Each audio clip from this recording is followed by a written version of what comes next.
I don't think there's anything we do that we don't wing it, to be honest. Not back wing. I'm going to be bat winging later. No, we're not going to go back into the previous conversation. Y'all missed some good topics a few minutes ago. Maybe Dave will reenact it later with the microphone. That's a little girthy for you. I don't know. Wow. Yeah, that's a late night podcast. That's when the bourbon's involved. Yeah, I'm actually not. Well, Dave hasn't been drinking for a while. He's on some fancy diet where all he eats is mangoes coated with sugar. It's not working. And but I'm going carnivore for like at least a month. So my wife's been dealing with some like migraine issues that she can't shake, and she's tried everything. So she's like, well, maybe I'll try that. So I'm fully invested in it. I love eating meat, first of all. meat product. Why are you guys laughing? No, go ahead. Keep going. You dig your own hole. I want to hear this. Keep going. Anyway, is it for the shape or the taste? It's working. It's more of a texture thing. Why do you always cut it in that shape? It's so weird. You're so inappropriate. We just got canceled. But it's going. It's interesting. So I'm not drinking at the same time, and I know Boardman's party's on Sunday. I don't know. I'm just not going to drink. Yeah, I'm not. You're not drinking. Okay, no. We're going to watch the shenanigans and just not take. I don't know. We'll see. There's water slides, so I have enough to do. Oh, that is always a hard thing when you're not drinking, right? Especially go to like an event or something. Like it almost freaks people out. They're like, "Why aren't you drinking? You gonna drink? You gonna have a drink?" Dude, is it like a guilt thing? Like they feel guilty for drinking? They want to bring you down? You know what? That's honestly something that I think, a lot of first responders and stuff, they get in trouble with alcohol, right? Mm-hmm. Like that is one of my biggest pet peeves when I see people walk over and be like, "Why aren't you drinking? Are you good?" And I'm like, whoa. Like, why don't you say that when I have a drink? Like, why are you drinking? Yeah.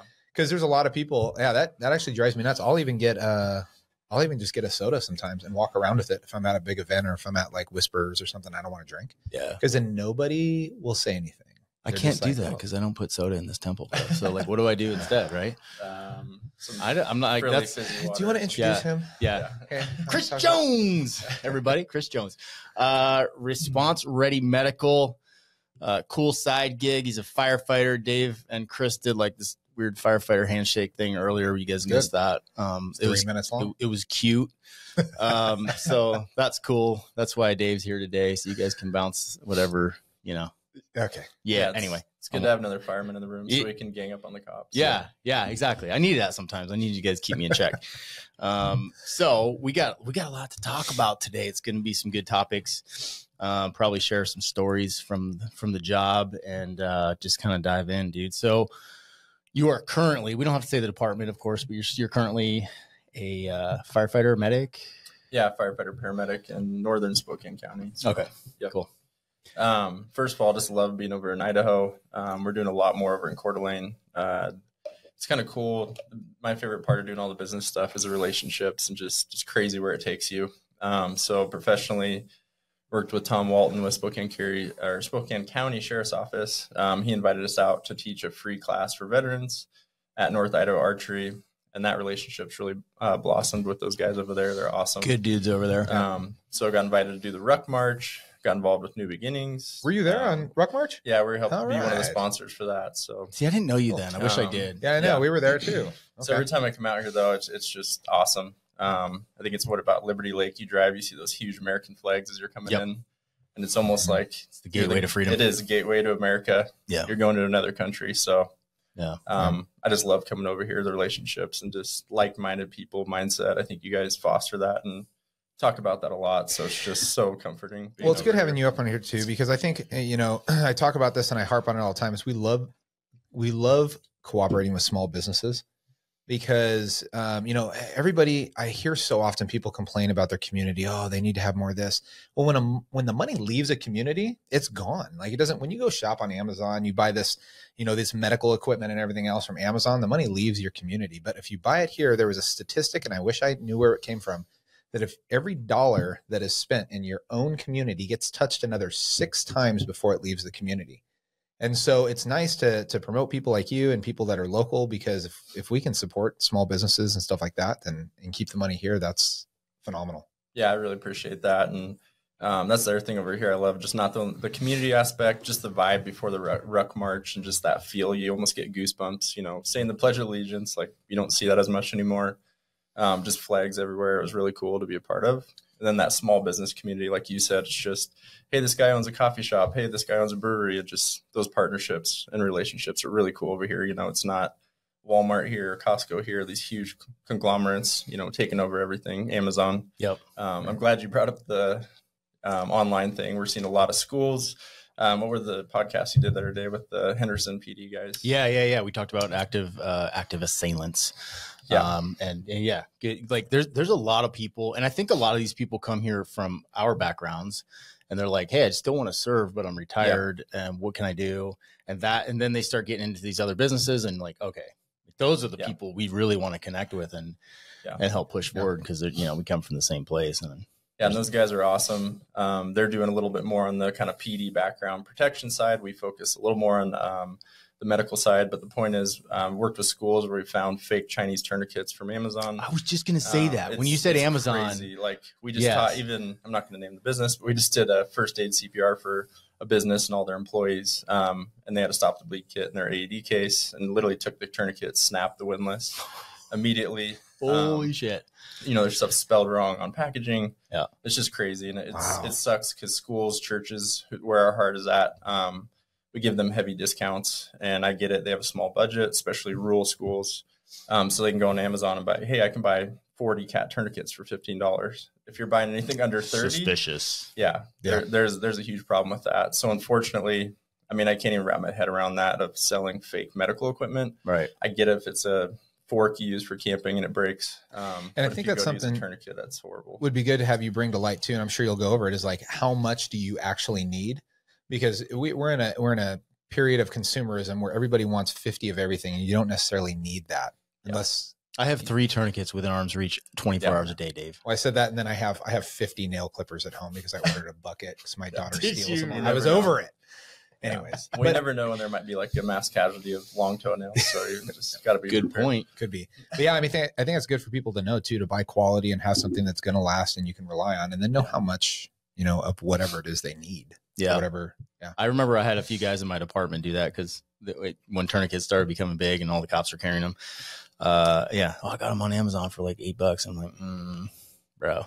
No. Yeah. It's scary. Like and disintegrates. To me, I mean, there's a lot of fake stuff, Chinese stuff everywhere. It's hard to get around that now. Even the big national brands, not going to name some of them, but just originally, you know, supported them. Hey, this is a firefighter owned. They do their own stitching. And then, you know, a couple years later, you order another bag or something from them, and it's, you know, not American made. It's not as big of a deal if it's a bag or something simple. But when you're talking about medical components, like that stuff needs to be FDA approved. Yeah. It needs to actually work when you need to use it. You might only use that stuff once in 30 years, but the time you go to use it, you better know how to use it, and it better be good equipment that's not going to fail you. Yep. So that's super important. Nice. Did you see how fancy I was? I just turned your voice up on there. Mine? No, his. Oh. Yeah. Oh, thanks. Yeah, I got you, man. I'm like, you want learning. I have a bad habit of I'm talking pretty much quietly, a sound so. engineer. You guys might be engineers or whatever, but I'm a sound engineer, bitches. So let's go. Yep. All right. I would say firemen go to work for a living and cops work for a living, you know. So. That's accurate. That's accurate. And he had the best of both worlds. I know. right? Dave So went he's done backwards. both. He was a firefighter and a captain, and then went to be a lowly. Went backwards. Then you went to be a cop. I Like, passed everybody the fire wants academy. to go That's the why other. you went to CHP. Everybody wants to go the other way. I wish I had known. I wish someone was like, "Yo, bro, you could have this job where you like work a shitload and people hate you, or you could go do this job and you sit in a recliner and people love you." I'm like, nobody told me that. Yeah. The recruiters missed me. There's a smart group of I would've people been right all now over sitting it. in a recliner somewhere. All over it. Every time we do joint training with PD, I always ask if they want to ride in our rig to lunch, so people smile at them and wave, so they can feel what that's Sign like. me up. I would be so excited to ride in a fire truck engine, whatever you call them. I bet you would. I would be so excited about it. Well, we do ride-alongs at District 9, so if you want to come and, you know, sit in the fire truck and I don't want to go ride in a Yeah, fire I've engine probably anymore. done that a few times. I would guess, love right? to see you ride Yeah. one though. I want to do that. I want to go on a there. ride along with Boardman too, and get in the old patrol car again. Oh boy. And as soon as I get deputized, Oh I'm going down that road. This is a So whole thing right what now. part of San Bernardino area you said? Well, San Bernardino. Yeah. Okay. I was San Bernardino County. I've worked all over from LA County border all the way to, Needles in Arizona, which I just saw on Yahoo this morning was just crowned the hottest city in the US. No thanks. Yeah. It's freaking After terrible. today. No. So yeah, all over the place. But, I tell them, I was like, it's more like being a cop when you're working in San Bernardino. I wasn't assigned down there, a whole lot, but working in that type of environment is so different than being a police officer up in North Idaho. Oh yeah. 100%. So different. I can't stand the heat. Like that's the thing that got me. I was in Northern California, but it would get pretty damn hot. You'd have 110, 112, and you're out doing traffic control with no shade. And I'm bald, and I've refused to wear that hat. So just take it. But like your boots would be on fire. Oh yeah. You're wearing a Kevlar vest. It sucks. Then the fire truck rolls by, and they're like, And the they've AC, always got a cooler with ice and Gatorade. Yep. And it's like 100%. throwing Pickle candy juice. to the kids at It the is. parade. They're just like, hey, here you go, bro. And I'm like, oh, Yeah. oh my God. Thank you, sir. Yeah. I got this. I'll just stand out here. We had and other direct stuff in traffic. there too, but I bet Yeah, you did. I don't Yeah. envy the cops. We always invite them. So we have a really good relationship up north with our deputies. They all hang out at our station at night. Yep. Invite a lot of them during the day to come work out, but it's hard in the summer. I get it. They're like, I don't want to turn this thing into a soup kitchen, and then now I got to be on patrol oh yeah. in my uniform after workout. So I don't envy you guys. We get to be in our basic uniforms and then put on our gear when we go to fires and stuff. But I don't envy you guys being in. Yeah, the vests tides and turn everything. on a good wildfire when it's 1,000 degrees out and y'all are out there just slaving all day, and I'm just chilling by my car doing traffic control. I'm like, that's when the tides turn. I a would little just bit. pray for the feds or Cal Fire to show up or some Yeah. sort of hand crew. I'm like, please. Yeah, that's the best feeling in the world when you're digging line and you see Yeah. DNR sets the brakes. You're like, oh, thank God. Yes. Like we're gonna Grab a punch in a hose and line. bunch of young kids get out there and start cutting Yeah. line. Yeah, Heck have at yeah. it, boys. You need the workout. Go. Yeah, so it's funny. Like I was pretty naive to what San Bernardino is in the area, and I always thought it was a specific city, and I didn't realize that county is Yeah. huge. So 20,000 square miles. yeah, Sam Turner, we run the kind of RTF program for the sheriff's department. So we went to a joint class down there. It was awesome with SOAR Rescue. I don't know if you guys have heard of them. Some ex-pararescuemen. They do some awesome tactical medical practitioner class. So heck yeah. it was cool because we run the program, so we were able to go down to that class together. But it was kind of eye-opening being in that area. I mean, he booked the first hotel, and then a local buddy that lateraled up here is like, hey, you guys don't want to stay in that neighborhood. And we're just so naive up here. You can kind of like, there's not many places in Spokane I'm really worried about. I grew up, we have Right. rough spots. It's getting worse. Oh, Station 224 got shot up. Yeah. On the But drive-by, that so- area down there, Wow. it's crazy. I mean, we're at lunch break. He's in his uniform, and I'm just like, I don't want to sit too close to you in a cop uniform. I'm back against the wall. Like, get away. You sit over there. We'll talk across the table in case people start shooting. We'll use That's you as a fine. shield. So, Dude, man, strange times. and then we went to dinner as a class, and thankfully they all dressed down in civilian clothes. And sure enough, right next to us, I think their Norteño Sereno gang member took up like a 20-person table right next to us. Just full face tat. And I'm like, thank God you guys Hey aren't guys. Howdy boys. in your uniform for this. So it's a different world down there. Like I think Awkward. we're pretty naive too up here. Oh yeah, Yeah. yeah. That's interesting. You say that even in Spokane, because compared to Idaho, Spokane's like ghetto. Yeah, and Spokampton. it's getting that way. I mean, growing up, I tell people, the homeless problem wasn't as big of a deal. More vagrant, pretty harmless, not very violent. Now it's progressed to city fire. I mean, they've had fire trucks vandalized. We're being targeted more. We're still pretty isolated compared to the rest of the country, where you're seeing firemen, fire trucks attacked, which used to never Crazy. happen. It is crazy. So That's happened to us down there too. I mean, we have Yeah. people that come out and they freaking poke holes in the 4-inch line while we're on a fire. I mean, Yeah. what? I don't understand how that's even a thing. Yeah. I would just love to tune somebody up for that. Right? Yeah. yeah, and it's crazy because I mean, obviously, cops are there to save people, public safety as well. But I get it. Some people are frustrated getting a speeding ticket, Oh, right? You give a nun a speeding ticket, she might still flip you off as you leave. Well, and here's the downside with that a lot of people don't realize, and this is unfortunate, really unfortunate, but you'll get, there's a segment of law enforcement that will, especially guys that are writing a lot of tickets, right? It's a lot easier to give a ticket to a soccer mom than you pull over, say, a person of color. Not everybody, I'm not being racist, chill out, that is going to tune you up right away. And you're going to get oh, you only pulled me over because I'm X. And guys get tired of that shit. It's like, It's exhausting. It opens you up for, complaints, liability, all of the crap. So unfortunately, soccer moms, you're easy target. Yeah. Yeah. No, it makes That's sense. true. 100%. I didn't do that. Just saying. Plus, they're always late with People do. 4 kids and trying to get to things Right. and scrambling all over the place, putting their makeup on What? while they're driving, right? I was a terrible ticket writer. This is a known fact. We play kind of a fun game at work. I always it's not really a game, but just asking people where they're from. 90% of the time now. Luckily, I work up north, so I'm kind of out of the vortex of the city. I used to work on the ambulance, stuck downtown, I can't imagine nowadays. I mean, City of Spokane just set, a record for amount of calls out of Station 1. It was like 240 or something. You think about is that 24 hours. That's in it 24 hours. You're not sleeping. They had 240 calls? Yeah, don't quote me on that, but it was right around there. So one 24-hour period. Yeah, and there's, I think, 3 rigs out of that house.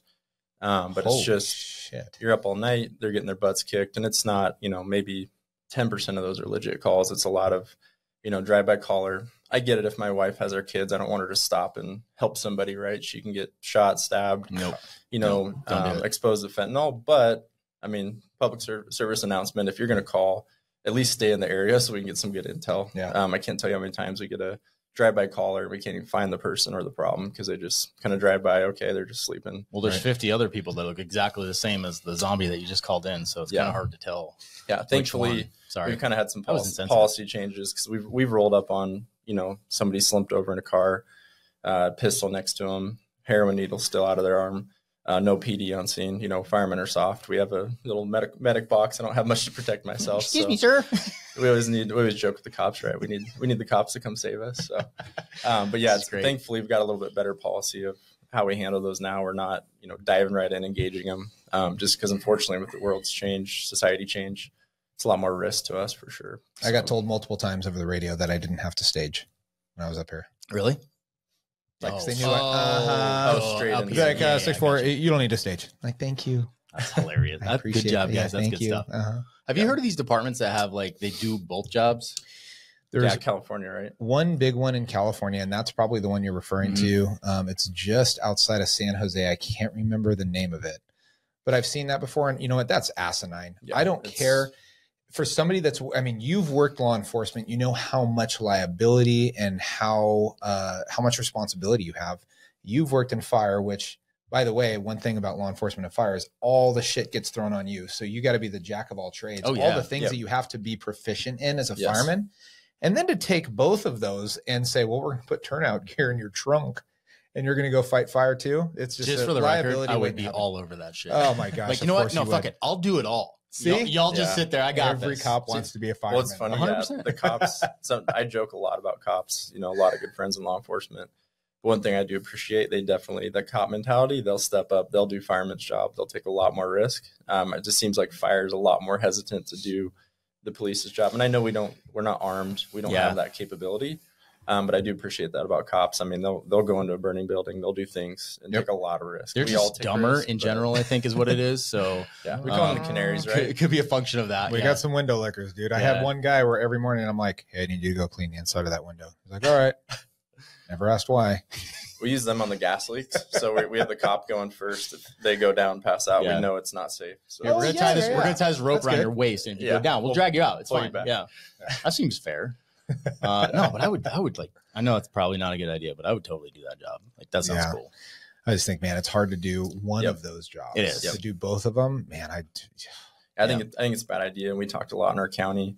There's mention of, arming firemen, and we'll talk a little more about kind of our rescue task force model. And then the TEMS with SWAT. We've found nationally the best model is cops are cops, right? They're shooter first, shooter second, maybe some medical training third. Firemen were medical first. We're not shooters. So it's a different mission. And I think just separating that's important. But the key is that collaboration and training together so we can support them, right? So if fires of weapons becoming huge, we're getting a lot of calls where suspects barricaded, hopefully don't have a hostage. If they do, it becomes a lot more high risk. So you're dealing with fire. So you have impingement on victims, but you also have somebody shooting. So for firemen, we don't have, body armor with our turnouts. So it's a lot of high risk of being shot at. And then on PD side, they don't have the fire equipment or SCBA, but they're trying to effect a rescue, hostage rescue. You would be amazed what I can do with a fire extinguisher, bro. Yeah. With some legit shit. What's the acronym? What's the acronym PASS. To use? Oh my gosh! Look, dude, highly trained. I'm bummed I didn't bring a fire sticker. I would have deputized you. Wait. I have a fire sticker at home. I'll give you one for that. Aim something and then spray. It's not Squeeze? spray. Squeeze. Well, that's dumb. And like a broom. Sweep. There you go. There we go. I knew the acronym at least. I was like, pop the pin. And I think it's good. There's a separation, and it's unfortunate to say this, but there's been a lot of public trust lost with law enforcement, regardless of the reasons why or any of the indications of that. And I think it's good that firemen do maintain the relationship they have with the public as being a first responder and there for you, even though law enforcement is as well. And we need to get back to that. There's still people, there's still that perception, right? And you want to see firemen get attacked and everything else, start giving them guns. You start doing that, even though it might be for their safety, people are going to change their tune on EMS and fire really quick. Oh yeah. In a lot of communities that don't trust their cops or there's bad relationships, I mean, fire will just be lumped right in. Did you guys ever can firefighters conceal carry? Is that a thing? Our department policy, yeah, we can't even have them on the station grounds. I wish at least we could have them in the stations off duty. I'm pretty insulated. I work in a good community, but we had some stuff vandalized. We had somebody follow someone back to the fire station, threatening them. Luckily, our ex-special force guy was on duty that day, and it was nothing for him. He's defended embassies, works outside of that world. So a couple, dirtbags showing up to the fire station was every day from him from his past job. But I do wish we could at least conceal at work, by your nightstand or something, because our stations are pretty secure. But we've had downtown, especially in the city, they've had people grab fire axe off the wall, break through windows. I mean, part of our stations are public access too, right? So people can come in to the front door if they need to. So we've had some interesting stuff happen like that. We had a homeless guy go in and use a chief's toothbrush and sleep in his bed. Our battalion chief got back to the station and there's a dude sleeping in his bed, used his toothbrush, his stuff, and he's just whatever. Was his name Dirty Mike? No, but that's San Bernardino, right? Like that type of stuff happens. And to think of the security and have somebody come into your home, essentially, not okay. Yeah. So let's touch on, I think you're about to talk about this, ballistic vests for firefighters. I think CAL FIRE has been doing that for years. As part of it, it came out as like an active shooter thing. So if they respond to an active, I'm pretty sure they had red plate carriers. Yeah, in all Fire definitely was kind of leading the model. That San Bernardino area, I don't know. After the IRC event and stuff like that, I mean, we all had full tac vests, and they're not. Yeah, I mean, it's rifle rated plates, right? Oh yeah. So at least you got that coverage, because I mean, you hear the stories; they happen all over the U.S. Like some nice, sexy picture with that. You got one of those? Yeah, dude, you didn't see my nice. Where is it here? I'll find it. I'm a huge send it to me. We'll post it. Active shooter nerd with that kind of be my specialty at work. Oh god, that's you. Right, dude, that's beautiful. Isn't that nice? Yeah. That's going on the calendar. That's a sexy. Dude, that looks right so. That's a ballistic vest. That's like July, Mr. July. I didn't know they were taking that photo. Clearly you can tell. Send that to me. I want to post. I think you're flexing. I'll think about it. I'm gonna try to figure out your intentions with that photo first, and then I'll have my wife run it through AI. But that California has definitely led the way with that program. The Thames Medic program. I started doing my EMS training in Arizona, and the lead program instructor was an ex Thames or tactical medic from that program in California. Was that tactical emergency medical? Yep, support something. Yeah. Okay, so technically, Thames will be like a medic that actually carries. A lot of times, they'll use like an Air Force doc or somebody, a physician. Usually get a special commission for that. It's a program we're trying to. We kind of quasi do it. The only thing is, we're in the safest part of the county. We're just buttoned up in armor, so we don't go on the stack. We don't go up to the building with them. We just sit in the armor. The only caveat, if we had a big high rise or commercial, they might keep us around 2 90-degree corners, but we always have security escort, and we're not going to be carrying a firearm. So our model is a little bit more conservative, which I'm fine with. Again, I don't really want to cross over into us carrying, because now that goes into a whole level of liability, training. 2 90-degree corners, that can be a long way in a school or something. Yeah. That's a full 180 degrees, bro. Yeah. It kind of comes from the bomb world too, right? So we deal with IEDs, stuff like that. And a lot of the active shooters, people don't realize how many unsuccessful IED or explosives were used that didn't go off. I think Columbine, they had like 220 devices between their house, car, staged throughout that building that unfortunately didn't really work or go off. So unfortunately, dirtbags aren't great at making bombs. And usually, these aren't, I think everybody thinks of active shooter. We go to some of these ridiculous national trainings. You have shit bags with Overwatch and a sniper team. And it's like, okay, 95% of these shootings are single shooter. Usually somebody that's not super confident, hate to say it, maybe more outcast society. They're not, alpha male type of person that are doing these events. So fortunately, a lot of times they're not successful with bombs. Our local Freeman one, fortunately, he, you know, shot a pistol, killed one person, injured two, but luckily wasn't familiar with the AR and it actually jammed on him. Geez. That was, you know, by grace of God that happened. We probably had a lot more casualties from that one. So, shoot. Wow. Yep. That's wild. So, the county I worked in, I'm pretty sure, I think nobody there listens to this anyway, so I can tell you this. They had a doctor that was sworn deputized, and he would go in the stack with them. Is that something that happens routinely? Not with us in our county right now. I know historically they did have a doc off Fairchild that was part of the team. But right now, yeah, our model is just that simple of buttoned up in armor. We're there for the medical support. And honestly, we're right there and close. It's better than the old model of stand back.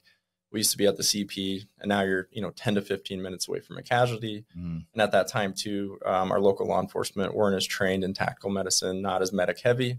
Now with Washington State being so litigious, we have, any scene that's owned by law enforcement, they're required to provide medical aid now. And Sam Turner was sheriff specifically. I mean, he's done a great job to get all the law enforcement officers dialed in TCC, trauma medicine. I mean, some of the sheriff's guys now are probably better than some of our fire medics at trauma medicine. So I was about to say that. I think, Dr. Olisnicki was our guy that trained, he was in New York in a ER, and then he did some stuff with Palm Springs SWAT and everything else. He would be in the stacks. And I think when we first started, our couple guys, we were kind of being trained to be in the stack as well. I think they've gone away from bringing in doctors for stuff like that. But like you said, I mean, I guarantee you every one of you guys knows how to sweep, knows how to plug holes, knows how to do that stuff. And that's really all you can do. Because other than that, I mean, for a doctor to do anything else, they got to be equipment heavy. And you guys just can't bring all that stuff in. So and you got to get them to a safe place too, right? If they're still an active threat, you're not going to do that right there. Right. So I guess that makes a lot of sense. Yeah, and I think that mindset shift, right? Even as medics, I think at first we thought we're going to do all this high-level, cool, fancy medic stuff, right? So the only difference between a medic and EMT is I can just use big words they don't understand. But really, end of the day, good BLS, good EMT skills, especially in trauma or everything. If it's a non-compressible wound that needs surgery, there's nothing I'm going to do, right? We need to drive faster. So sometimes that's the best medicine is get them to a surgery center quick. That's one of the biggest things too. When I was a medic, like people didn't realize that transportation is a form of treatment. And I'm not even going to name agencies, but I can tell you there's a lot of agencies that don't realize that needs to be part of their protocol is transport is treatment. There's only so much that you can do as a medic or anything else, limited supplies on scene. And I've seen too long medics overwork people on scene when the person dies, when you're like, man, that treatment of transporting them and being at the hospital in 10 minutes could have saved their lives. Mm-hmm. Like regardless of all the stuff you're doing, there's times where even up here, when I was in law enforcement, it was something where somebody was shot or anything else. There were some couple times where we're like, just put them on your gurney and go, like get them off scene. It's an unsafe scene or anything else. It gave us reason to say that, but to get people out and be like, man, just get them, throw them on the gurney and do everything en route. Yeah, 100%. We trained in that a lot actually, especially on the riot team. Cause it was, you're on the active riot line or something. It's just like, get them out. If my kid got shove hurt him at in home, the back of the car and let's go. I'll be honest. My kid needed treatment from a medic at home. I'm not going to call you. Mm-hmm. I would have him in the back of a car and I'd have him at the hospital before you guys are out of the station. Like that treatment of getting them somewhere where they're going to actually get what it is. I mean, waiting for somebody, I think it's something you got to weigh for sure. Yeah, call me up, dude. I'm always looking for a reason to roll code in my truck. So let's talk a little bit about this business here.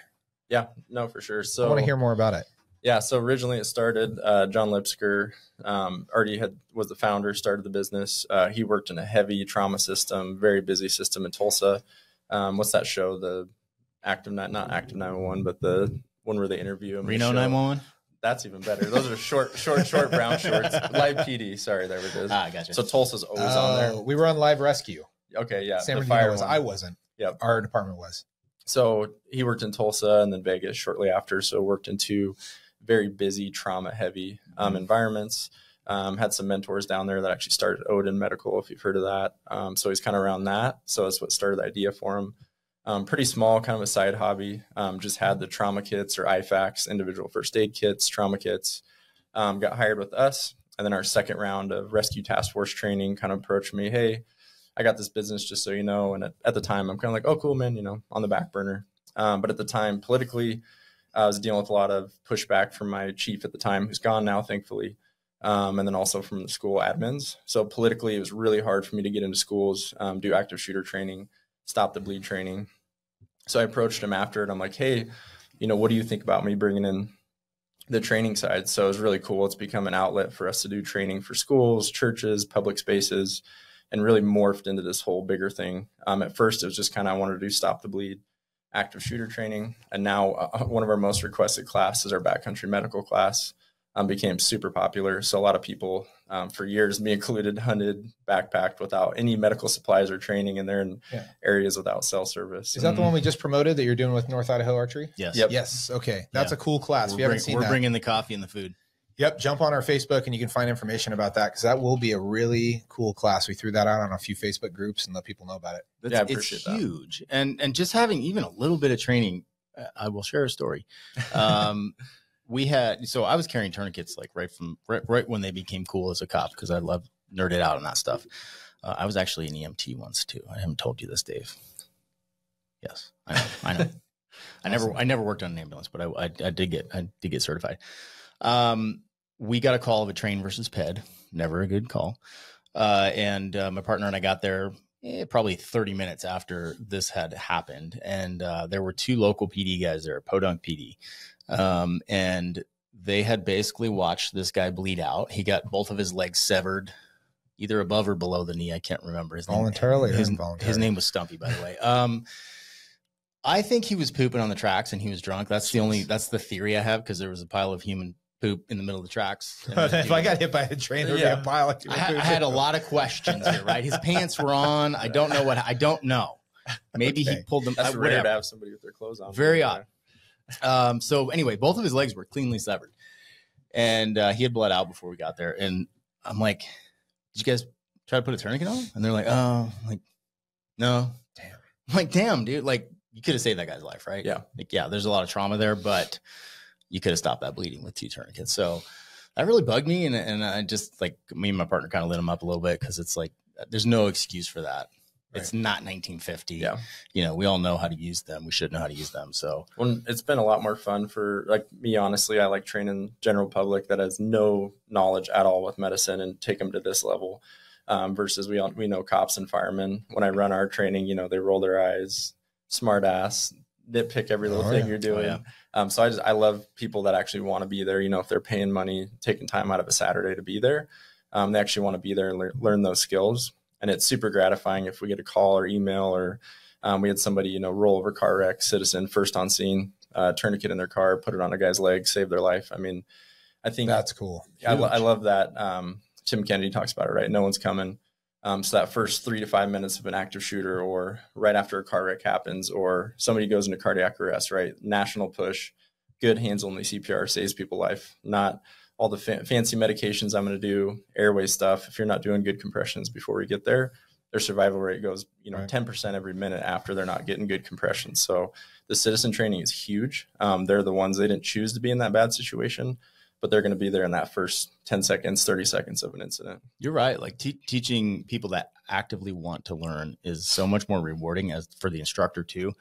I coach jujitsu, and those guys all want to be there. It's enjoyable, but you try to teach a bunch of cops jujitsu, it's like, oh man, my back's hurting, I got to sit out, or like, I don't want anybody to touch me, or whatever. I know it's impossible. Yeah. So I got very frustrated trying to do that as a cop, and then getting out into the civilian world. You're like, oh, actually, like, people that want to learn, like, that's awesome, and it's rewarding. It's super gratifying for sure. So, and then it's kind of crazy. I think the number one injury we're hearing over and over is people cleaning an animal with self-injury. Oh yeah. So we've been doing a ton of risk assessments similar to the guys you talked about from Henderson. The school nurses have been awesome. For whatever reason, for the last few years, I've been trying to get into the schools, work with them, a lot of pushback from admin, principal, whatever. But the school nurses took that charge and kind of shoved it up their school district. And so we're getting into the schools finally. What's the pushback? Is it because they're afraid the kids are going to get scared? Is that the big one? Yeah. So the big pushback we heard, and this is directly out of an administrator, I came in and did a train the trainer for all their staff.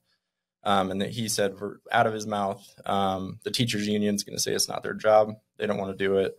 it's going to give the kids PTSD to even talk about it. And then the parents are going to lose their mind. You know, what's going to give a kid PTSD is when one of them dies there because there's something that could have been handled on site. 100%. Yeah. And it's funny because I went in and first school I did wasn't our first due. It was actually my old track coach. And then I guess backing up to get around that, I'm like, let's call it first aid. First aid's been around since caveman time, right? Sure. Like you have a hole, plug it, save somebody's life. So like, stop calling it, stop the bleed, active shooter. I don't even talk about active shooter.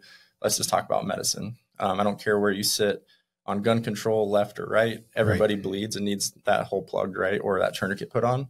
So I approached it that way politically. And I've learned, I used to be in a bull in a China shop and never got anywhere. So I really learned to be political, right? If I'm going to gain political capital, my goal is to get in there and do this training. So I got to find those ways to kind of massage that. But it's funny because I taught my first class. And of course, the senior football players in the back, they're all putting tourniquets on, timing each other how long they can keep it on because it hurt. You know, tourniquets don't feel good. Check out my pump, bro. Yeah. Like, so I've been doing that the last probably 3 years. Not a single complaint, single issue. The kids love it. I mean, in this social media age, which I'm not used to, like they're TikToking it, tweeter, whatever, sending out videos. There's stuffing stuff. I did the hands only CPR too, and there's stuffing stuff in the mannequin's mouth and taking selfies. I'm just like, they're having fun with it. There's no negativity. There's no pushback. So I think some of the people at the top just create these false narratives and just fear that's not there. Right. So, yeah. And I'm a huge safety nerd. I love being prepared. Like you said, you know, I keister a tourniquet. I got 40 of them. I got them in my car, you know, wife's diaper bag, you name it. We got trauma supplies. I like being prepared, but I don't want to push a fear mindset. Right. I still, you know, mountain bike, hunt in the backcountry. I take a lot of risk. So I promote that lifestyle, like take a lot of risk, have fun, but just kind of be that Jason Bourne, right? Like think about what's the worst case scenario? What am I going to do if this happens? So it's just being a prepared, kind of that warrior mindset, right? Like, what am I going to do if this happens?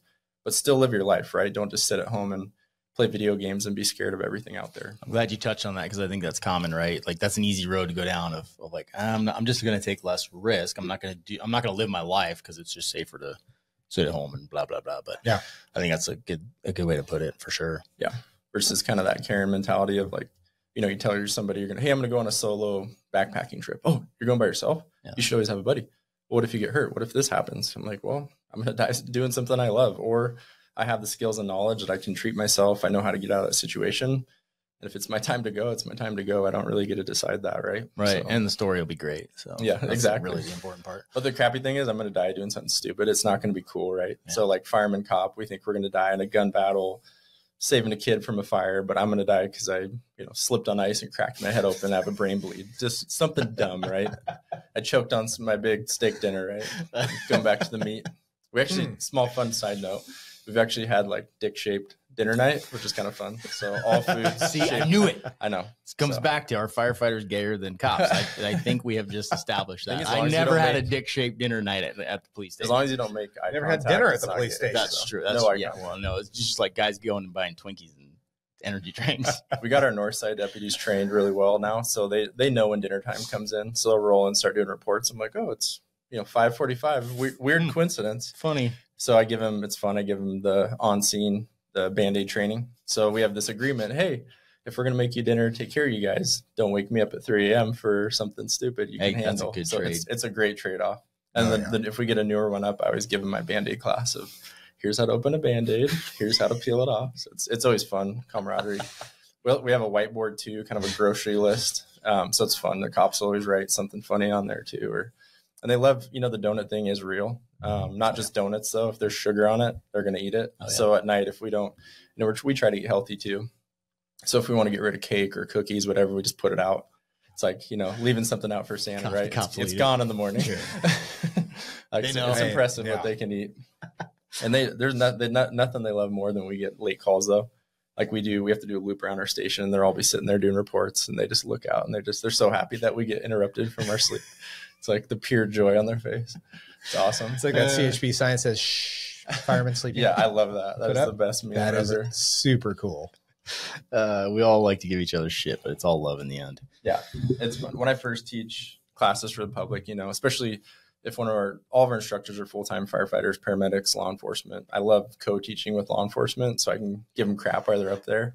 It's funny because people's always that shock in the beginning and then they realize like, half of my friends, good friends are law enforcement. It's just in fun. Oh, but at first they're kind of like, oh my gosh, so he's going to get shot or tased in a second. So you guys sell gear too, right? Yep. Did you bring some stuff? Check out. First, just kind of go over our micro kit.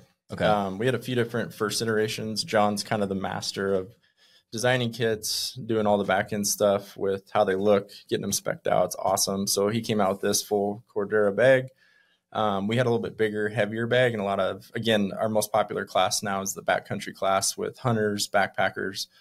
So we got a lot of feedback of, hey, can you make something that's as small as possible, but still carries all the essentials? Mm-hmm. So this our micro kit has your shears. It can be attached to a pack.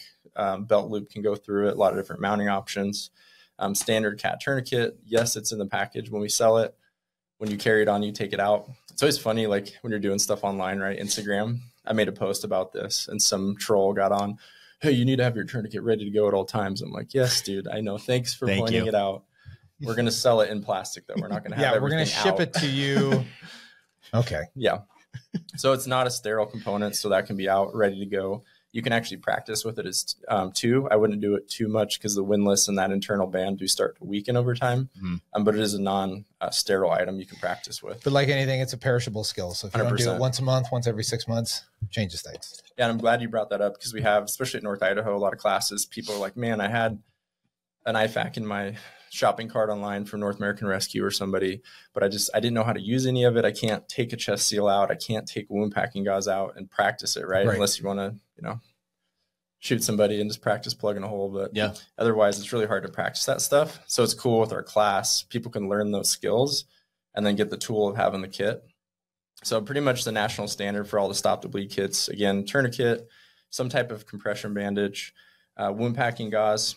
One thing, kind of the gold standard we went to, if you can see in the middle, has that blue filament line in it. Is that blood clot? No. So a lot of the feedback from trauma surgeon is anything we stuff in the body, we want to be able to find it on imaging. So that blue line can get picked up on imaging. Nice. I remember that. And that's actually the same exact style gauze that is in Quick Clot. So it's the exact same with the blue filament. So we kind of got rid of any gauze that doesn't have that line in it. And then emergency blanket. I'm a huge hypothermia. Like we missed that a lot when I was first in my career. You get a bad car wreck, pull them out, go to intubate them, trauma naked, waiting for the ambulance, put them on a cold backboard, crank the ambulance, put a blanket on them. Okay, I did my job. I'm getting them warm. But I forgot, hey, I have a naked body basically on this cold backboard that's been sitting on the side of the truck, outside for the last hour. So hypothermia is huge. Once your body gets below, I think it's 94 degrees Fahrenheit, you start to have decreased ability to clot. Below 92 degrees, your natural ability stops clotting completely. So hyperthermia is the most probably overlooked and most important part of trauma. So for preventing that blood loss. And then lastly, just a marker in there so we can mark our tourniquet time. So that is important. We mark that time for the trauma surgeon when that arm was occluded or leg was occluded. So they know when they, the tissue death, if they have to amputate that or if they can reperfuse that. Are you teaching people to write it on their forehead or write it on their, the reason we were always taught to put it on their forehead is because there's no mistake when you see the person, there's a tourniquet somewhere on them. Maybe if you don't see it or anything else, but I'm glad you brought that up too. So pick on cops a little bit. So everything we have in like fire EMS is that bright orange. It's pretty rare somebody's wearing a full bright orange jumpsuit unless they just came from like a Dumb and Dumber Halloween party, the full orange suit. So always call the cops. They have to be tactical, right? Mm-hmm. So they're always carrying the black tourniquets, black gloves. Luckily in the county, for the most part, we got them to start using like a blue, green, purple glove. So we're doing our blood sweeps that shows up better on your gloves. Yeah. If it's sticky, wet, not yours, you don't want it on you either. So think about it too, not just for blood sweeps. If you're going to touch your computer or something else and you got a bunch of blood or fluid on you, you don't want to contaminate your stuff. Right. So the orange is super important. And to your point, for the T on the forehead, the mass casualty situation, that's super important, right?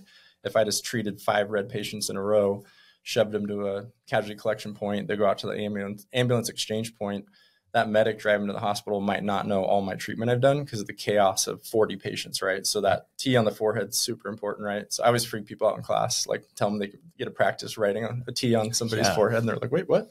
You're going to write I've used a Sharpie on a guy's face before, but it wasn't a T I wrote. Yeah. I know that like if this kit was in my house, somehow my kids would find this marker in my backpack in this kit and it would disappear. Oh yeah. Shits. And if we sell these to cops too, so we usually put a crayon in there for them, so Good they're call. more used to that. So and the former Marines.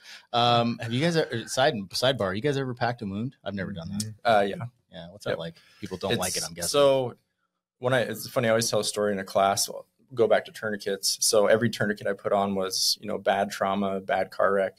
My favorite type of patients, right? They're unconscious. They're not combative, not yelling at me. So it's really easy to deal with them.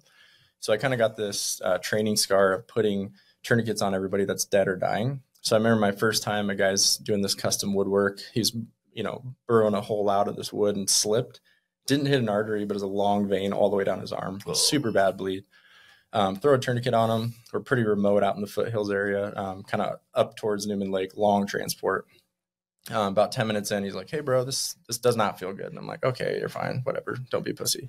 5 minutes later, he's like, "Hey, if you don't take this damn thing off, like, this fucking hurts." And I'm like, "Oh, sorry." And it just triggered in my head that rapport, bedside manner of coaching people through this. Hey, this is not going to feel good, but it's going to save your life. So it's really important if you're going to be packing wounds, putting tourniquets on, and someone's conscious, walk them through that, right? Imagine this wound packing gauze. I'm shoving that down into your groin, your armpit, no, a junctional bleed. Like, that's going to hurt really bad. Be hitting me with some morphine too. It's like doing a needle thoracostomy. You had to get over somebody. I'm like, I'm going to put this needle in your chest. Yeah, maybe don't show them the needle before. Show them like a 24 gauge ahead of time. So if you ever take TCCC or you probably do anything with them and you actually do packing, you'd be amazed how much gauze you can get into a small hole by wrapping it and sticking that in and shoving it in there. I mean, the goal is obviously to create compression all the way around that thing so it can't bleed out. So I've done some with a lot more gauze than something like this.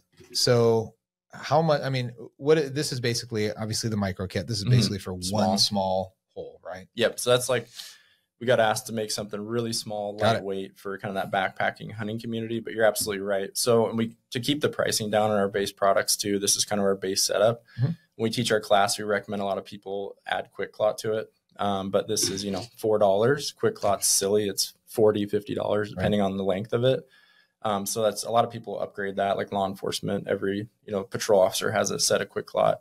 But if you're gonna be out in the backcountry, we recommend adding that in. We just don't put it in the base kit because that sticker shock is kind of, that's $40 extra. Yeah. So this is actually pretty good. I used to have access to all this expired stuff when I was a fireman. They're like, we're throwing it out. I'm like, well, now I have a new trauma. So this is actually good because I've been looking, telling my wife, like I've been trying to make them at home, but then I'm ordering them from places and I didn't know about Response Ready. This is actually really cool. Yeah. And so far, we do a lot of just grassroots, word of mouth, haven't done a lot of marketing, just local referrals. And again, it's so cool. Like every time we teach a class, do an event like the Ruck March, we just meet, one more contact, one more cool person. I think about, it's crazy. Like my experience professionally with Tom got us out to the backcountry hunter and angler class. And that's just spiderwebbed so many connections. Like John and Austin's buddy back from Wisconsin. We're actually going there, flying there tomorrow. And nice. He works SWAT over in Superior. So I'm going to try to drive. It's only 3 hours away. Drive and link up with him. So it's crazy, even nationally, the connections we've made and just and different things we've been invited to. It's been really fun. We're kind of this beacon in the area for people that are like-minded and like to do this stuff. And honestly, most companies like us are all concentrated in the Carolinas, East Coast. I think a lot of special force guys get out and then start companies, or they go work for these companies. A lot of the sales rep we work with, it's kind of crazy. They're all retired law enforcement or active law enforcement. The East Coast, they're just not making as much. So they're really trying to supplement their income with something else. So we're really the only ones kind of on this West Coast area that are doing this. So you guys got plans to keep expanding? We do. And that's the hard thing. It's, time. I think we talked about this on the phone, and time. And then, I worked really hard, took about 6 years of testing to get in the fire department, up on a promotional list. I'm still super passionate about public service. That's why I got into it. Trying to drive? Trying to drive. Yeah. Hey, engineer? Hey, I'll be lieutenant. Oh, lieutenant. Do you want to chew some gum while you're doing that too? I'm looking at this thing. I'm going to maybe eat some food on the microphone. I should say I'm number one on the list, but they can always pass you over. Rules of three. So are you an engineer right now? No. Okay. So you backwards.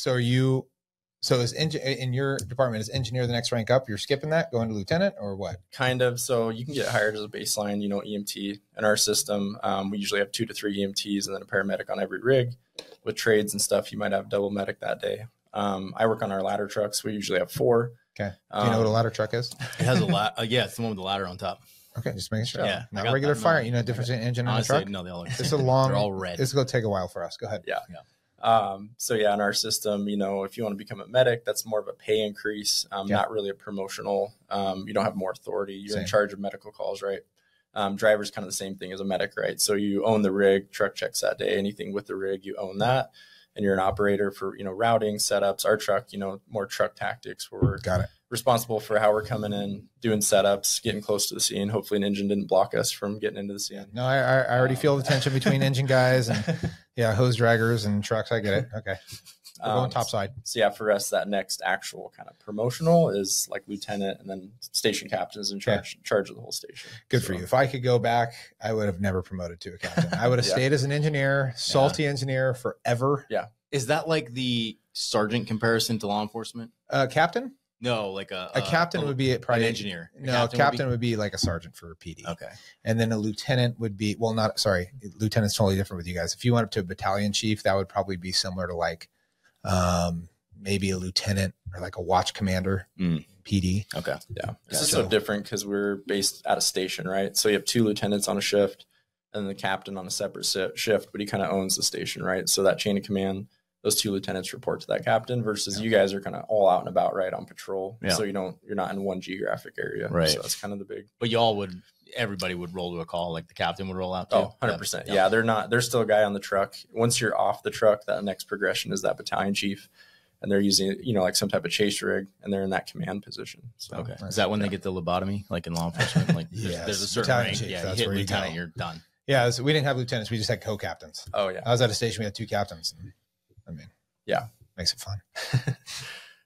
Yeah, I bet it does. Yeah, and Valley does that. They call everybody captains, and there's different steps. It's confusing though, because I'm like, okay, you're a captain. Are you like a newer captain, or you're like Captain 1, Captain 2, Captain 3? Yeah, it's more confusing. So lieutenant's easier because it's okay. He's a lieutenant, right? He's in charge of that crew that day, but not the whole station. Got it. So it's an easier breakdown for that. Yeah. So is it? Do you prefer like the entrepreneurial side? Is that a toss up for you? Is that a challenge? That's the hard part. Like some of their day asked me, they're like, hey, do you have another 7 hours in your day that I don't know about? And like, I'm just so busy, right? We'll talk about it a little bit, but doing real estate investing, started the short response ready thing that I didn't have any plans to do, right? A couple of years ago, partnered with him on that.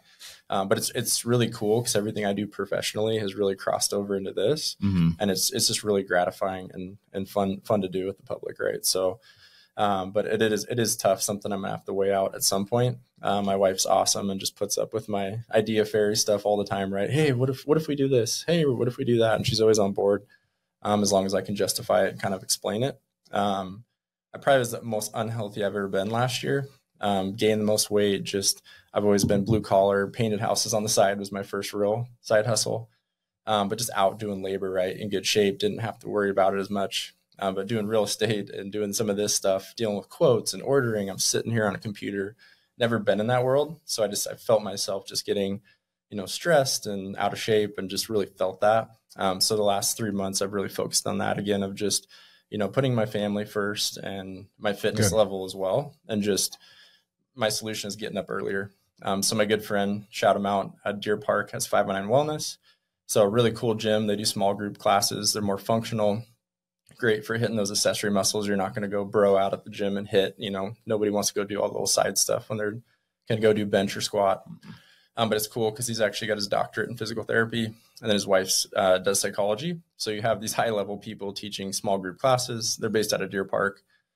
So you go there, do workouts, and then I also do physical therapy with them. So it's cool as I'm working out. I also can work on some ailments I have and just imbalances as well. So it's been really cool going to see him. And honestly, this last month, I've never felt better, like just getting back into shape and taking care of myself. So. Yeah. When you start to prioritize that, it will change everything in your life. I think everybody in these fields has gone through that phase at one time or another where they just kind of let it slide and you just feel like shit all the time. Everything hurts. Yeah. And then I had my son's 2.5 and my other son was born in May. So I had a little bit of time off for him. And it's crazy when you have a little bit of time off from having a kid. Like I have a normal sleep schedule. I'm not up all night. We work at 1 on 2 off. And that first day off, you're basically tired. Sometimes you even have to take a nap because you're just smoked from the night before. That's kind of a rough schedule. Yeah, it is a little bit rough. And if you're working a busier station, we have a station, we joke that they're station 19 in the city, but they're really ours. we have an auto aid station, and they just get hammered because they run a lot of calls in the city. So yeah, with our schedule, it's tough because you get off at 24, you're smoked when you get off that day, trying to be there for your family, not be exhausted, right? And just, I think having a kid has really showed my wife what it means to be just exhausted up all night. So it's nice. She's got good understanding of that. And then you get that one true day off in the middle, but you can't really stay up late or do anything because you got to get up early and, go back to work. And I like to get to work at least, 30 minutes early. So I'm there by 6:30. It's not as easy as you think. He's like, Cranberry River. Hey, real quick. Okay. So this is your micro kit. How much do these run? That base is 135. Okay. Yep. And then obviously they can go to Response Ready and everything else to take a look at this. Yep. Does the Zen come with it? Is that part of the it's funny you bring that up. There's a pouch for that. It's so funny. I don't know if you guys have seen all the memes and social media Zens. Like all the guys I work with, they're always sending Zen memes to each other. So all the guys on the rescue task force, I found these tactical Zen pouches. So like as a Christmas present, I was going to get everybody a tactical Zen pouch. It's when people would take my coat for whatever reason, somebody, we didn't have 2 pairs of turnouts for a while. Somebody borrowed my coat or I had to do something with it. People go through the pockets. And I had never had tools. I was that guy that I started out young and I had all the tools in there and everything else. And finally I'm like, you know what? I know you wouldn't like this because I wasn't very prepared, right? But I finally was like, screw this. So next thing you know, now my pockets are full like Snickers bars and freaking Skittles and food. Like eventually I'd go through it and I'm like, this is it's all melted together. Yeah, this is 2 years old. I found out chocolate wasn't a good idea. I went to paydays. But I found myself getting hungry more than I did need my tools. And it's a bad. Well, I've never truly, I don't have addictive personality, thankfully, and I've never been addicted to anything, but I'll tell you, those are the closest thing to it. Yep. So I have this strategy at work and all the guys give me crap for it, but I'll buy cans for guys around me. So that way on shift, I can ask for one. So at home, I'm not busting through a whole can. I like it. So it's pretty funny. My birthday. My buddy Rob, we go on a SWAT call out. And I totally forgot a can. And we're there for, the way the political changes in Washington, those ops might have taken 2 hours. Now they might take 6, right? You got to give them a bunch of call outs, ton of lead time. There's no knock warrants anymore. It's just, you got to really let them know you're there and you're sitting for a long time. So you better have snacks and Zens and, firemen, we're soft. We can't handle something more than a couple hours. But it's funny. I asked him, hey, I just do the handout. All the guys know what it means when I put my hand out, right? Put a Zen in it. And it's funny because he opens the Zen can. And it just was like a calling for everybody, like every guy in the back, right? You're stuck in the back of a Bearcat. Every hand comes out and he's like, damn it, Jones. Now everybody wants one. And then the best guy up top in the turret, he's hanging out and you just see this hand reach back for his Zen. It was awesome. You got to find those little things of comfort, right? In the job that's often extremely miserable, right? Yeah. Man, so many times I'd be on the side of the road. You get stuck on a fatal or something. You're doing traffic control forever. Yeah. And you got nothing. You got no water. It's miserable. And a lot of guys at work have progressed to the 6 milligram, so they give me a lot of crap. Next step. No, that soft, make you throw up. Being on the 3 milligram. Yeah. So my officer, he's awesome. He's one of our biggest smart asses on the job. He's hilarious. He's over in is at Whitefish. They had that huge 3-day country music concert out there. Nice. It was awesome. Oh, okay. So he texts all of us, hey, there's a Zen rep here. They're selling logs, $1. They're just trying to promote it. They had socks and T-shirts. And I was like, yeah, dude, give me cinnamon 3s. And he's replies, yeah, the guy said they don't do 3s. That's for pussies. It was awesome. So I get a lot of crap for that. Here's a question. And do you get any pushback from your coworkers, having side hustles? Do you ever deal with that where people are hateful towards what you're doing on the side? Yeah, I think I get it both sides, right? My dad and uncle both in the fire service. My uncle's a battalion chief with the city of Spokane, and my dad's a lieutenant with the city of Spokane. So I grew up in that kind of blue collar, hard work. My dad had to work multiple jobs because he had to, right? Because they didn't get paid well back then. So I think there's value to being really good at your craft and focusing on that one thing.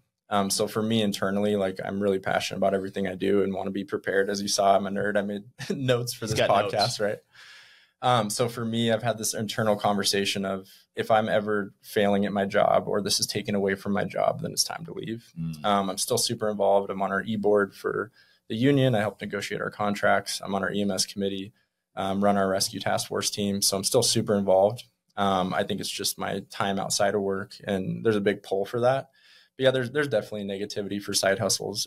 Just depends on what you're doing, right? When I used to paint houses, I was everybody's favorite person, right? Everybody hates painting houses. You're kind of helping them, saving them. We have a guy that does HVAC. That's awesome. He has to do everybody's ACs and furnaces. He used to do that for 12 years. But I think if you get into kind of more of that sales world, and all of that, you definitely get more. You're the used sales carsman. Wow. Used sale carsman and just the bad guy, right? Yeah, still didn't get that right. I know. Dude, used car salesman. Yeah. There we go. You'll find them usually running on one brain cell. Because did you ever have a side hustle when you were not? I mean, as a cop you did, but when a firefighter, did you ever have a side hustle? Yeah, it was just doing more for the department. Yeah, mostly. Yeah, just any pat on the back that I could get. That was pretty much what I did. Yeah, I had a few things that I would try to do, and I got so much crap. Like not even just good-hearted crap, just like kind of hateful. You know what telestaff is? Have you ever heard of telestaff? No. That was my side hustle. It was terrible. Oh God, that's horrible. Is that a scheduling thing? Yes, it is. Oh, it's terrible. Yeah. Every person that wanted to transfer or anything else, I'm like, oh, good Lord. You have a brain for that stuff. You probably did great at it. You did too good. That's the problem. Thank you. Somebody pulled you in. And I see both sides of it though. Like, I mean, there's definitely this culture, and I mentor, we'll talk about it in a little bit, but I mentor a lot of, people's sons or friends and family sons. I helped a nurse, the other day at a school, and I'm mentoring her brother on getting testing, getting in the fire service. Like by far my favorite thing to do is go over budgets with people, help them get out of debt, or, help them get into the fire service. Cause I love it. I think it's the greatest job in the world. Right. Want to promote that. So super passionate about that, but I think we've done a bad job of promoting, pay and schedule and, you can still do all these things. So we have hired some younger guys, that just kind of, you shouldn't be checked out in the first 5 years of your job. Right. We should be getting the most passion, energy out of you in the beginning of that career. So for me personally, I think if you're going to have a side hustle in any job, right, you still need to be doing that base job really well. Oh, for sure. I think there's that caveat, right? You're always going to have jealousy and hate towards stuff because they're either, too lazy or didn't think of it themselves. Just kind of that jealousy aspect. My wife doesn't work either. So my favorite is when a guy with a spouse that makes good income gives me crap. I'm like, you make more money than I do. I just don't have debt and I don't, overspend. We don't live beyond our means. So I have more money than you, right? You make more money, but I have more money than you because I'm a good steward of my finances. Yeah. So. I'm only jealous of one guy in that field, and it's whoever created the Cool Cop. I'm jealous of that guy because that's fucking genius. What? Cool Cop? Did you ever have one of those? No, is it the little air conditioning thing? Yeah, it mounts to the air conditioner on the car, and then it pumps air, either cold or I don't work in California. Pumps it under your vest. Like once you break the seal and you're sweaty under your vest, you're done. Yeah, that's the only thing that can save your life. It is the greatest thing ever. That's pretty good. And they make one for canines too. Anyway, that guy, genius. Well done, sir. Yeah, so I think there's a good kind of middle ground. I get their arguments, right, of like you need to be a fireman first and be good and passionate at your job. Sure. And then I think the hardest thing for me, blue collar background, you guys might attest to this, is getting into real estate, which I'm small. I'm not trying to get big or do a bunch of marketing and annoy, send flyers out and do all that. I just word of mouth. I really try to be a good steward of that and take care of first responders, military. My brother-in-law was in the Air Force, so helped a lot of people off the base. Just help them make a good, educated decision. I'm a firm believer of if you're a teacher, fireman, doesn't matter what it is. I mean, the power of just buying one rental property early in your career. You think about it, you've got your 401k retirement, possibly a pension. And if you did nothing but let that that rental property sit for 3 years or 30 years, let people or your tenants pay that off, pay the taxes, insurance on it. I mean, now you also have rental income on a paid off rental property. So you don't have to be a real estate guru in real estate to own a rental property. Yeah. So. Yeah. Genius. I wish someone had kind of guided me when I was early on. Yeah. So most of my clients honestly are coworkers. So I have a lot of positivity. I shouldn't say, there's all this negativity. It's just those few guys. Right. Oh yeah. But I do get a lot of positivity. The younger guys are easier. I'm also kind of the budget nerd. So a lot of new guys will come up to me. Hey, I heard you work on budgets for people. So that's like, if I could make that a job, which I'd never want to get paid for, because then it'd take the fun out of it. But I just love meeting with people for like an hour, write out your budget. I mean, one person, they had money over here, they're spending money over here, and they were able to pay off their debt in like 2 months. They just didn't know what to do with a budget or understand, how many people in school learn about a liability versus an asset. So just teaching them that basic stuff. And then it's cool down the road, eventually helping them buy their first house. And some people I helped 3 years ago, they have over $120,000 of equity in that house just with the crazy growth we've had. Wow. So it's fun. Like the most gratifying thing for me is to help people get into the fire service. And then, I have friends working in Arizona, Colorado Springs, all over different Spokane departments that I helped. And it's fun, run into them at training and just see them blossom in their career. Because when you're testing, it's horrible. You're not getting paid anything. You're volunteering. And then you see them a couple of years later and they're just, happy as can be with their good career. So That's cool. Damn. Well, I got to hook you up with Will Cowan, man. You guys would nerd out together on investing and stuff. Yeah. Like once again, I wish I'd had that early on in my career. I had a couple older guys be casually mention oh, you should do a 4-5-7, blah, blah, blah. But nobody ever broke it down for me. Yeah. And at the beginning, money's always tight. My wife didn't work either at the time. So it was felt like we were living paycheck to paycheck. And then, 5 years goes by, you're oh shit, I didn't do anything other than rely on a pension, which I won't get now. So it's cool. All right. Well, it's really cool. Our union e-board, we've always done kind of a union meeting explaining to them in the Recruit Academy. But this time, me and another guy that nerd out on finances, actually put it on paper. What is the Roth now? $7,000 a year. Traditional 401ks, $23,000 a year. So you can put $30,000 a year into that. And some of these guys, they're living basically out of their car when they get hired. So I always tell them, hey, you're making 75% of your wage now. Are you comfortable on that? And usually it's yes. And I'm from there. Every time you get, that pay increase till you hit top step or you get promoted, continue to do that lifestyle and take that extra and put it into your retirement account, your deferred comp. And we showed them on paper, if you just do the minimum when you first get hired, early 20s, that's worth $3.4 million when you go to retire.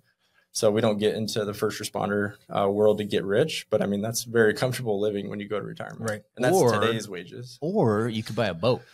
Yes. And live once. Yep. And obviously we make bad decisions. Yes. So yeah, it's so cool to see that. And like you guys said, I don't remember who it was. I'm a huge nerd. I read a lot of books. And when I say read, my wife corrects me.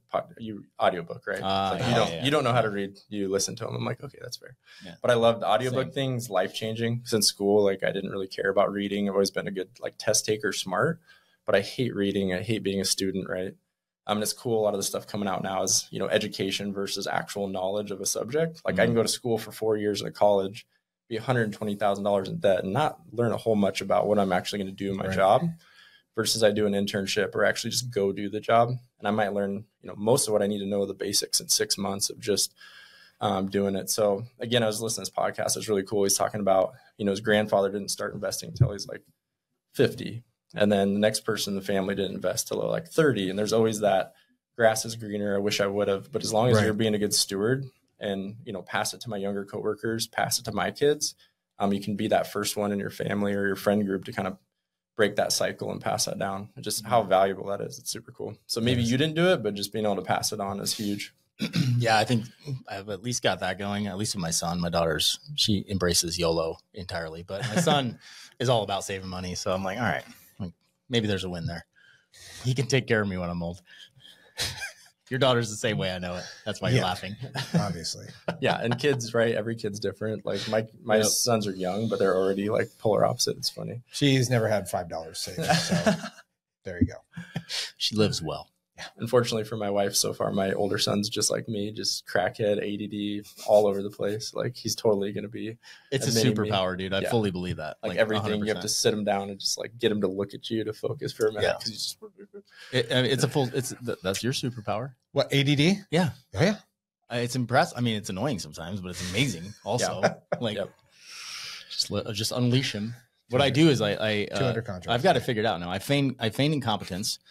And then Dave will be like, oh, fuck, just let me do it. It's so cool, though. There's kind of a parenting book I was listening to. It's such a blessing, though, to have that kid, right? That's that ADD kid that's always trying to do stuff. Maybe they get in a little more trouble.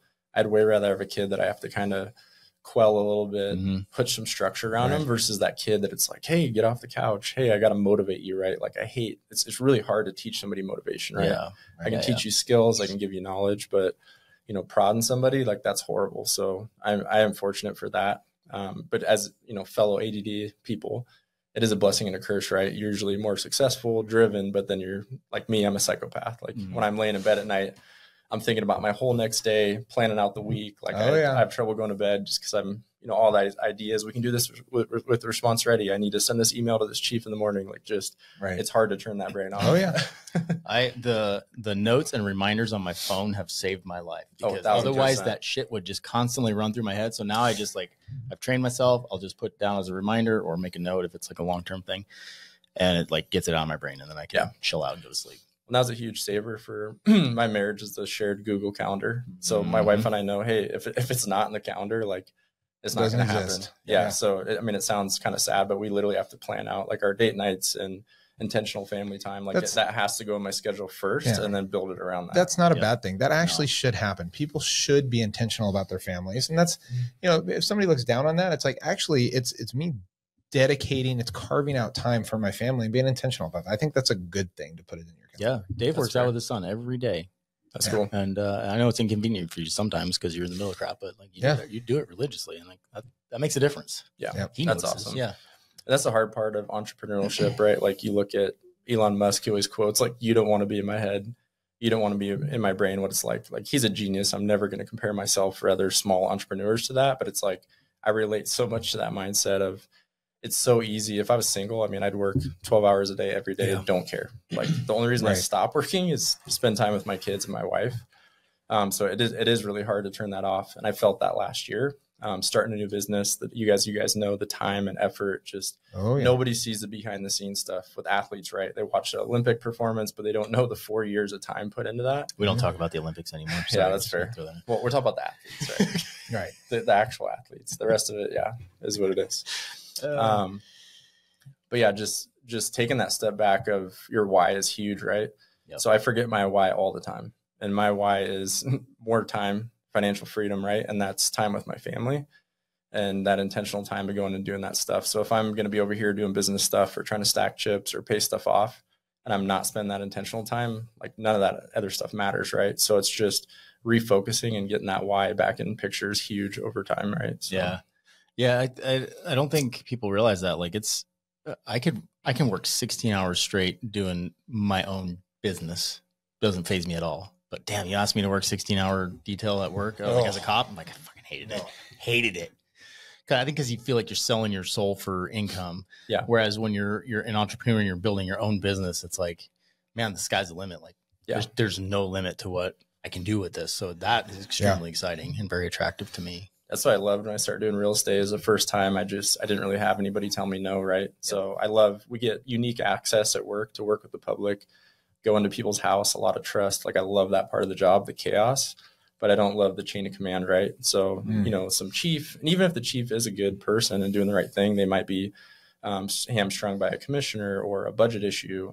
So with the response ready and real estate, it's so much fun of like, hey, I want to go try this out. I just go do it. I don't have to send an email and have 40 chain of commands up and back down and get told no for no reason. It's, hey, just go do it. And if you fail, you lost money and you better learn from it next time. So I love that freedom just to fail and get better from it. Dude, we got to talk about real estate, man, apparently. Yeah. That's my big thing. I love, kind of want to finish with that. Just talk a little bit about kind of house hacking, some mindset stuff with that as well. Yeah. So I'll just go through some of the deals we did. So everybody in my family is blue collar, like teachers, military, fire, police, like just hard workers, save your money, hopefully eventually have a paid off house. Nothing wrong with their mindset at all, but none of them really understand money, how to make it work for you and investing. They've all just kind of done the bare minimum. And I've watched all of them around me just, live paycheck to paycheck, and then in retirement, their house is paid off, but taxes and insurance have gone up so much. It's just, they're so stretched. So again, trying to be the one to break that cycle. It's a lot easier to pass it on to younger guys and people around you than your own family. Like, they remember when they were changing my butt. Now they don't want to listen to me about a budget or investing.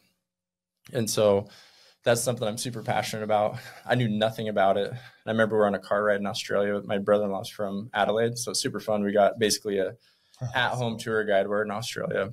And we had a long drive from Kangaroo Island. And he threw on a Dave Ramsey podcast, and I just immediately just was addicted to that. I'm not full Dave Ramsey anymore because I don't believe in his investing down the roadside, but it really sparked interest. I started looking at our mortgage, our interest rate, all these different things, right, that have to do with investing, and it just opened my eyes and world. And I just started nerding out hard on, Bigger Pockets podcast. Not as big a fan of them since Brandon Turner left. I don't know. I think it used to be a lot better. I don't know what you guys feel about that, but I haven't listened to it very much. Oh, you haven't? No. Okay. It's awesome. What I love about it, David Green too used to be a cop. So he kind of has that first responder mindset. So it's cool to relate to that. But have you heard of the Good Neighbor Next Door program? I've heard of it, but I don't actually know what it is. I've heard So- the name. Oh, yes. So it's not really a thing anymore. It's still there. It's just really hard to find them and get a quality place. Yep. So I got lucky, found out about it, went online. It's a lottery system. So as long as you're a cop, fireman, teacher, I think are the only ones that qualify. And their thought is you're going to move into that neighborhood, revitalize that house, and help make that neighborhood better. It's like a 50%. Yep. It's crazy. It's an amazing program. I wish it was still around more. It is. It's just harder to find them. So we got our first house. I was literally like hitting balls at the driving range and got a phone call. Hey, you got it. Like out of 50 people, you won the lottery. They use your social security number. So you still have to buy the house. But it's worth about $240. Pretty rough. Hadn't been lived in for like 2 years. You have to buy it on a hazard loan. You can't have the power or water on yet. So you kind of buy it as is. But we got the house for $120. And then basically, I think it was 3 years. There's a $120,000 ghost loan there with the federal government. So as long as you live in it, stay in that neighborhood for 3 years, then you're fine. And that loan goes away. So that at that timing of listening to that podcast, Dave Ramsey, started to pay off debt, started to work a ton of overtime at work and just cash flowed that whole remodel. Probably put about $100K into that remodel, about, maybe 220, 240 all in, and then sold it at that 3 year mark for about $350. And so that was that springboard for me. Wasn't an agent at the time, was working with another real estate agent, awesome guy, but I was analyzing my own deals, finding my own properties, nerding out on real estate. So I'm kind of like, why am I, going to pay somebody to do it when I love doing this myself? So I went and got my real estate license. And then from there, just really rabbit hole, was able to use that money. And my poor wife, like that first house, we took the roof off, the siding off, the drywall off. I mean, gutted it to the bones. Oh, yeah. And we lived through that. I mean, we'd have clothes with drywall on them. I'd have to wash all my clothes like 30 times because it would just get drywall dust on them. Just a mess. And anybody at work, they give me crap. Like, when a guy at work buys a new truck, they're like, did you buy a new truck? For me, it's houses. So they're like, you moved again? I thought you were on 5 Mile. So we haven't really stayed anywhere more than 2 or 3 years. So that kind of brings me up with the house hacking thing. I think today you hear a lot of people, hey, how are kids going to be able to afford a house? Everything's getting so expensive. So I like the power of house hacking a lot. Yeah. And there's a few different types. I get people don't love the whole, I'm going to buy a house and have 3 roommates, right? Unless you're young, single, that's not going to be ideal if you have a wife and kids. That's why I like duplexes a lot. You start getting into 4-plex, 8-plex. You have people on top of each other. They might not get a yard. When I'm showing tenants houses, they really like our duplexes that have a full yard. I try to target places that have a garage and laundry room touching. So they truly don't have it. They have a noise barrier. They have a separation. So it feels like they're in a single family house. So we actually bought duplexes, would live in one side. And the numbers at the time worked to where we basically didn't have a mortgage. So it was awesome. We had one side, lived there debt free. We're able to save up, buy another one. And as you guys know, you buy that on a personal loan. So it's about a 1% better interest rate if you actually live in the house. And then correct me, is it 5% now or 10% you're able to put down on an investment property if you live in it? If you live in it? Yeah, they just changed the requirements on that. It used to be like 10 or 15%. That might have changed it. Most of them for secondary residents are going to be 10%. But if you're living in it, there might be some other exclusions for that. Yeah, it used to still be like 10 or 15. I know they just made some changes. I got an email from my lender. I think you can do 5%. And then you can do an FHA loan, 3.5%. Yep. So the power of that, I'll speak to first responders first. I mean, if you're a new cop, fireman, buy a duplex, live in one side, you barely have a mortgage or have a mortgage at all. You get into it for super cheap. And then, as the market appreciates, you're just gaining that equity in the house. And then when you move out, you put a tenant in and now that thing's cash flowing. So huge difference between your community and ours. Duplexes over here, not a thing. If I were to go on, I'd look at multifamily over here. There's a dozen maybe, and probably not at the price that is going to make it towards affordable. And that's a big difference between Spokane and Idaho. Yeah. We've never had those types of communities over here where there's a lot of duplexes. We have very, very few. I think I've sold one. So people call me all the time, like, I want to invest. They have that exact same mindset. And they're like, I want to go to Idaho. I want to buy a duplex. I'm like, look somewhere else. Yeah. You're not going to, when they do come up and they're a good deal, it's gone. Somebody with cash ready to go. When we've looked over here too, so I started investing with my brother-in-law. He's a pilot, so he's more money guy. I kind of run the property management company and kind of do all the down in the dirt work. But we have looked over in the Idaho side, and like you said, you're looking at 750, 900, and those numbers just don't pencil. Usually that's an investor that's doing a 1031 from California somewhere. Right. They just want to park their money. And even those right now, I have some of those and they're just like, man, yeah. So they don't even care if they take a loss. Right. But if you're somebody young trying to buy that first house and you need that cash flow, I mean, yeah, the Idaho side is probably not working as well right now. It is crazy though. When we first started doing all this, the market was insane. So I started at the heart of this during COVID. So 2 of our properties, we had to write offers without even walking the property. So just going on targeting. So I like to really focus. People will send me, hey, is this a good deal? And it'll be some single family shack in the heart of like East Central, West Central, rough neighborhood in Spokane. And I'm like, for one, it's single family. So you're probably going to lose money on this. For 2, it's in a bad neighborhood. So you're going to have vandalism. You're going to have issues. I mean, there's people kicking doors in and, homeless people occupying units. So I try to target, a B or C class neighborhood, find that rough house on the best neighborhood. So like my Valley place, for example, there's only 2 other duplexes on that neighborhood. The rest is single family. So tenants, renters, they really want to feel like they're in a neighborhood. They don't want to be shoved in apartment complex, shoved in 400 other duplexes. They really like that neighborhood feel. So I really try to target kind of that Valley area, South Hill, Perry, and then kind of north of Francis up where I'm at. North is better, so I can drive 5 minutes to do repairs and maintenance stuff and meet with tenants. But I think Valley, if anybody's looking, Spokane Valley is kind of a honey hole right now. So I'm getting almost comparable rents in the Valley as I am up north, which usually north's a lot better rents. And you can still find properties in the 450, 500 range. And those do still pencil, even with higher interest rates. Those still do work out when you run the numbers. And I think right now, not to nerd out too much, I always watch the Fed meetings. I'm sure you guys are aware of yesterday's meeting. Home prices are still sky high. You pair that with interest rates, stuff gets really expensive. We still haven't had the decline we needed to make it affordable. So if they start cutting rates in September, I'm personally nervous of what that's going to do, right? So if this market grows even more, houses are going to get crazy. So if they do cut rates, right now is kind of a really good window to get into that multifamily. And then in a year or 2, you can cut that interest rate and maybe save $1,000 a month off your. Right. How many properties you got right now? So we have 4 duplexes. I got one on my own. I sold one to buy our last house. It's the only one I've sold and I'll never sell again. I'm a long-term hold guy. But it's kind of a lifestyle family move. I put my wife through multiple rental properties, chaos. So I'm like, okay, this is a good move for us. We'll have a normal backyard, just a house we can enjoy. So I sold that for that. And the other 3 are a partnership with my brother-in-law. Nice. So, and he's been an awesome partner. I've had other partnerships. They're rough. It's really hard to agree with people and just be on the same page. And there's always, tiffs here and there. Right. But he's been a better partner that I can ask for. So it's been awesome. That's awesome. Yeah. I love seeing guys that, come from our world and then find success. Like that's freaking awesome, dude. Good stuff. Well, gents, we're at 1 hour and 20. I know Dave's got to go. I can just see it in your eyes. It's because I have to go do work for you. He's got to go eat some more. Go make money for me, bitch. He's got to go eat some more mangoes covered in sugar. All day? That's healthy. I'm going to tell your trainer about that. Go for it. Oh, man. Well, dude, super informative. Thank you. I'm stoked about what you guys are doing. What's that date? Do you remember the date on the next class you guys are doing at North Idaho? Oh, yeah. Sorry. I need to plug a couple things. Yeah, plug it, brother.